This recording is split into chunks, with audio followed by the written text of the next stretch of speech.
Hello everyone, my name is Anita and welcome to my channel. तो आज का हमारा टॉपिक है एक्टिव एंड पैसिव वॉइस। इस टॉपिक पे मैंने पहले भी वीडियो बनाई है, बट आज हम फिर से इसके बेसिक रूल्स को समझने वाले हैं। बहुत ही इजी टॉपिक है और जब भी एडवांस लेवल की इंग्लिश बोली जाती है तो उसमें ज़्यादातर पैसिव के सेंटेंसेस को यूज़ किया जाता है, या फिर एग्ज़ाम्स में ये क्वेश्चन पूछे जाते हैं कि किसी भी एक्टिव सेंटेंस को पैसिव में कन्वर्ट करें। तो इसके लिए सबसे पहले आपको टेंस आने चाहिए, बिकॉज़ बिना टेंस पढ़े आप किसी भी एक्टिव सेंटेंस को पैसिव में कन्वर्ट नहीं कर सकते।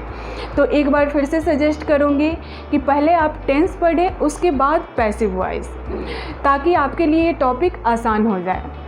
तो सबसे पहले एक्टिव एंड पैसिव वॉइस क्या है, इसके रूल्स, उसके बाद इससे रिलेटेड सेंटेंस देखेंगे। तो सबसे पहले एक्टिव वॉइस क्या है? A sentence in which subject is doing an action। ऐसा सेंटेंस जिसमें सब्जेक्ट कोई एक्शन कर रहा है। फॉर एग्ज़ाम्पल, मोहन फुटबॉल खेलता है। Mohan plays football. Mohan plays football.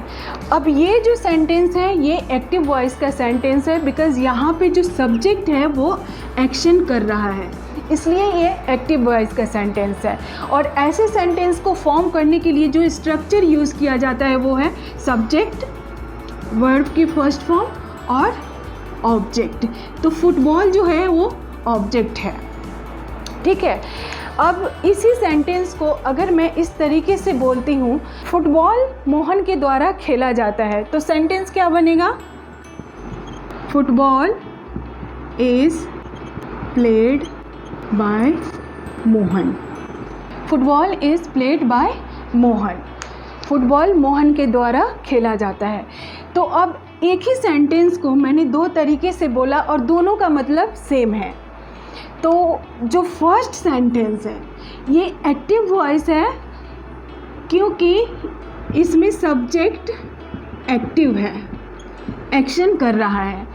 लेकिन जो सेकंड सेंटेंस है इसमें जो सब्जेक्ट है वो कोई एक्शन नहीं कर रहा है, बल्कि एक्शन को रिसीव कर रहा है। या फिर ये भी बोल सकते हैं कि इस सेंटेंस में जो सब्जेक्ट है उसको हम ज़्यादा इम्पोर्टेंस नहीं दे रहे हैं, उसके किए गए काम को इम्पोर्टेंस दे रहे हैं। उसने जो काम किया है उसको ज़्यादा हम इम्पोर्टेंस दे रहे हैं, उस व्यक्ति को नहीं, ठीक है। तो ये है passive voice.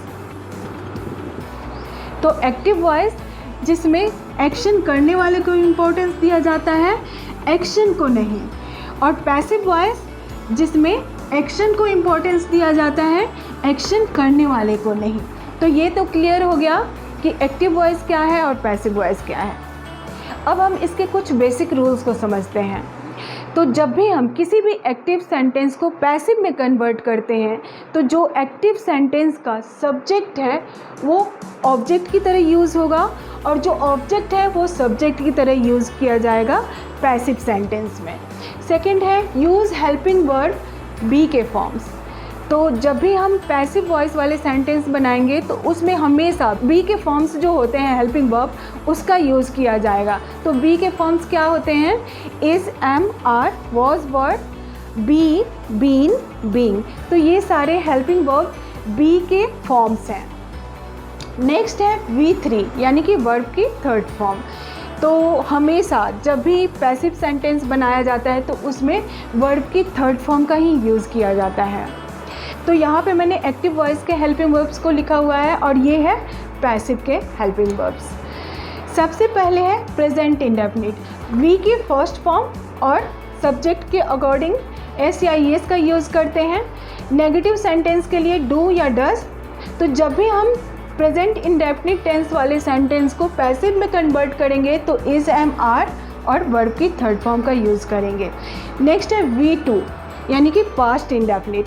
Past indefinite tense में वर्ब की सेकंड फॉर्म का यूज़ किया जाता है और नेगेटिव सेंटेंस के लिए डिड का यूज़ किया जाता है। तो पैसिव के लिए क्या यूज़ करेंगे? वॉज, वर और वर्ब की थर्ड फॉर्म का यूज़ करेंगे। नेक्स्ट है continuous tense, V plus verb की फोर्थ फॉर्म। वर्ब की फोर्थ फॉर्म क्या है? वर्ब की फर्स्ट फॉर्म प्लस ing का यूज़ करते हैं। और बी जो है, बी के फॉर्म्स अभी मैंने यहाँ पे बताया इज़ एम आर। तो प्रेजेंट कॉन्टिन्यूअस टेंस के लिए हम इज़ एम आर का यूज़ करेंगे और पास्ट कॉन्टिन्यूअस टेंस के लिए वॉज वर का यूज़ करेंगे। जब इसके सेंटेंस को पैसिव में कन्वर्ट करेंगे तो be plus being plus verb के थर्ड फॉर्म का यूज़ करेंगे, यानी is am are plus being और वर्ब की थर्ड फॉर्म। पास्ट के लिए वॉज वर और बीइंग का यूज़ होगा। नेक्स्ट है has, have, had plus verb की थर्ड फॉर्म। तो ये प्रेजेंट परफेक्ट और पास्ट परफेक्ट टेंस है और वर्ब की थर्ड फॉर्म का यूज़ किया जाता है। प्रेजेंट परफेक्ट के लिए हैज़, हैव और पास्ट परफेक्ट के लिए हैड। जब इसे पैसिव में कन्वर्ट करेंगे तो has, have, had plus been plus verb की थर्ड फॉर्म का यूज़ करेंगे। नेक्स्ट है विल प्लस वर्ब की फर्स्ट फॉर्म, और जब हम इसे पैसिव में कन्वर्ट करेंगे तो ये हो जाएगा will plus be plus verb की थर्ड फॉर्म। नेक्स्ट है विल हैव प्लस वर्ब की थर्ड फॉर्म, यानी कि ये फ्यूचर परफेक्ट टेंस है। तो जब हम इसे पैसिव में कन्वर्ट करेंगे तो ये हो जाएगा will have plus been plus verb की थर्ड फॉर्म। अब ये तो थे कुछ बेसिक रूल्स। अब मैं एग्जाम्पल के तौर पे एक सेंटेंस लेती हूँ, जैसे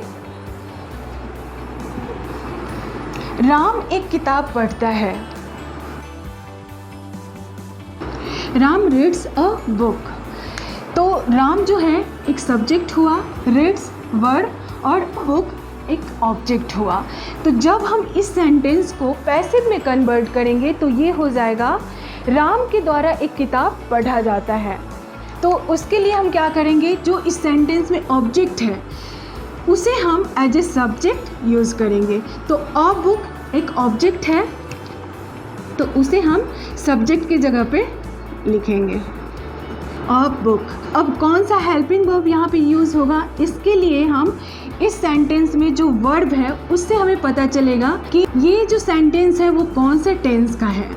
तो रीड्स यानी कि ये प्रेजेंट इंडेफिनिट टेंस का सेंटेंस है। तो प्रेजेंट इंडेफिनिट टेंस के पैसिव के लिए कौन सा हेल्पिंग वर्ब यूज़ किया जा रहा है, इज़ एम आर का। तो अब क्योंकि यहाँ सब्जेक्ट सिंगुलर है इसलिए हम हेल्पिंग वर्ब इज़ का यूज़ करेंगे। अब वर्ब की थर्ड फॉर्म तो रेड्स है, तो रेड का जो थर्ड फॉर्म होता है वो होता है रेड। बुक किसके द्वारा पढ़ा जाता है, राम के द्वारा। तो जब भी हम यहाँ पे सब्जेक्ट लिखेंगे उससे पहले बाय का यूज़ करेंगे, by Ram. A book is read by Ram, Ram के द्वारा एक किताब पढ़ा जाता है। तो इस तरह से हम किसी भी एक्टिव सेंटेंस को पैसिव में कन्वर्ट करेंगे तो जो सब्जेक्ट होगा उसे हम ऑब्जेक्ट की जगह यूज़ करेंगे और जो ऑब्जेक्ट होगा उसे सब्जेक्ट की तरह यूज़ करेंगे। अब एक चीज़ और, जैसे यहाँ पे जो सब्जेक्ट है राम, तो ये जब राम ऑब्जेक्टिव पार्ट में आया तो हमने राम ही लिखा। लेकिन अगर यहाँ पे जैसे कोई प्रोनाउन होता जैसे ही, तो ही का हम क्या लिखते हैं, हिम। जब यहाँ पे ऑब्जेक्टिव केस में हिम लिखते हैं, शी का हर, आई का मी, वी us, they, them। तो इस तरह से ये ऑब्जेक्टिव पार्ट है। तो जब ये सब्जेक्ट की तरह यहाँ पे हम लिखेंगे और जब ये ऑब्जेक्टिव पार्ट में आएगा तो इन सारे प्रोनाउंस का हम यूज़ करेंगे। अब यहाँ पे मैंने कुछ एक्टिव वॉइस के सेंटेंसेस लिखे हैं जिसे हम कन्वर्ट करेंगे पैसिव वॉइस में। सो फर्स्ट सेंटेंस है सीमा रीड्स अ नॉवेल। अब इस सेंटेंस में सीमा जो है एक सब्जेक्ट है, रीड्स वर्ब और नॉवेल एक ऑब्जेक्ट है। तो नॉवेल को हम एज ए सब्जेक्ट ट्रीट करेंगे। अब क्योंकि ए जो है यहाँ पे ये एक आर्टिकल है तो ये नॉवेल के साथ ही लिखेंगे और नॉवेल। नोबल। अब यहाँ पे हेल्पिंग वर्ब कौन सा यूज़ करेंगे, इसके लिए हम इस सेंटेंस में जो वर्ब है उससे हमें पता चल जाएगा कि ये जो सेंटेंस है ये कौन से टेंस का है। रीड्स यानी वर्ब की फर्स्ट फॉर्म है, तो यानी कि ये प्रेजेंट इंडेफिनिट टेंस है। तो प्रेजेंट इंडेफिनिट टेंस के पैसिव के लिए कौन सा हेल्पिंग वर्ब यूज़ हो रहा है, इज़ एम आर का। तो ऑन नोवेल एक सिंगुलर सब्जेक्ट है, इसलिए हम हेल्पिंग वर्ब इज़ का यूज़ करेंगे। अब वर्ब की थर्ड फॉर्म तो रेड्स है, तो रेड का थर्ड फॉर्म रेड। अब किसके द्वारा पढ़ा जाता है, सीमा के द्वारा, बाय सीमा।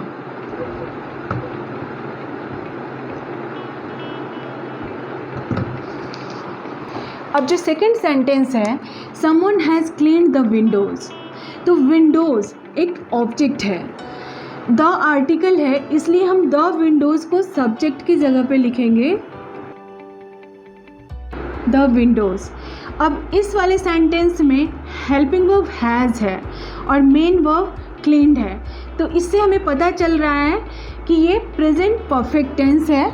तो प्रेजेंट परफेक्ट टेंस के पैसिव के लिए helping verb has, have plus been का यूज़ किया जा रहा है। तो यहाँ पे सब्जेक्ट जो है प्लूरल है, इसलिए हम हैव का यूज़ करेंगे और बीन, हैव बीन।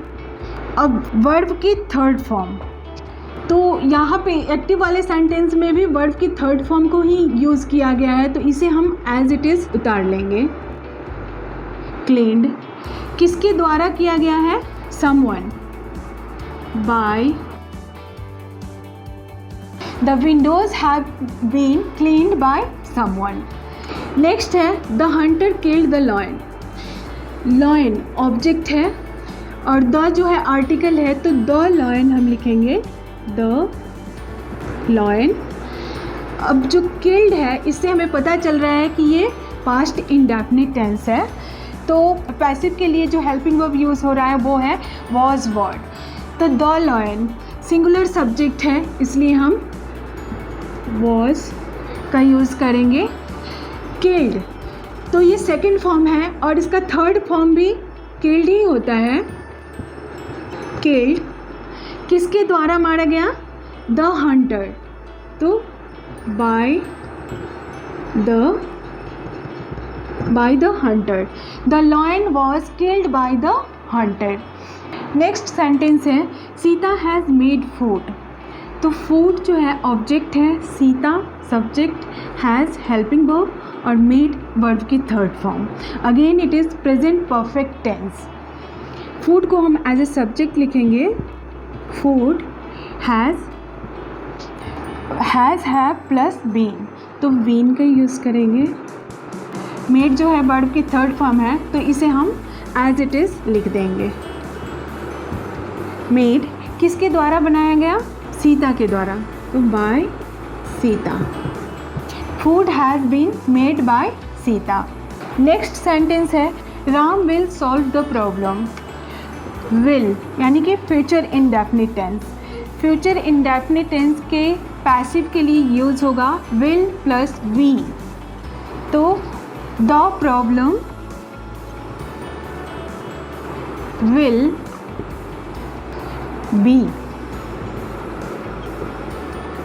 सॉल्व, तो इसकी थर्ड फॉर्म सॉल्व्ड। किसके द्वारा, राम के द्वारा, by Ram. The problem will be solved by Ram. Next sentence है she is writing a letter. Is writing यानी कि present continuous tense. Present continuous tense इसके पैसिव के लिए यूज़ किया जाएगा बी प्लस बीइंग। तो लेटर जो है ऑब्जेक्ट है, ए जो है आर्टिकल है, तो हम इसे अ लेटर लिखेंगे। A letter is being, write की थर्ड फॉर्म रिटन, किसके द्वारा लिखा गया, शी, बाय। अब यहाँ पे जो सब्जेक्ट है शी है, जब शी को हम ऑब्जेक्टिव पार्ट में लिखेंगे तो ये हो जाएगा her. A letter is being written by her. तो ये थे एक्टिव एंड पैसिव वॉइस, उसके basic rules with their examples. I hope आपको ये वीडियो पसंद आएगी, तो वीडियो को लाइक कीजिएगा और मेरे चैनल को सब्सक्राइब कीजिएगा। मैं मिलूँगी नेक्स्ट वीडियो में। Till then keep learning, keep practising.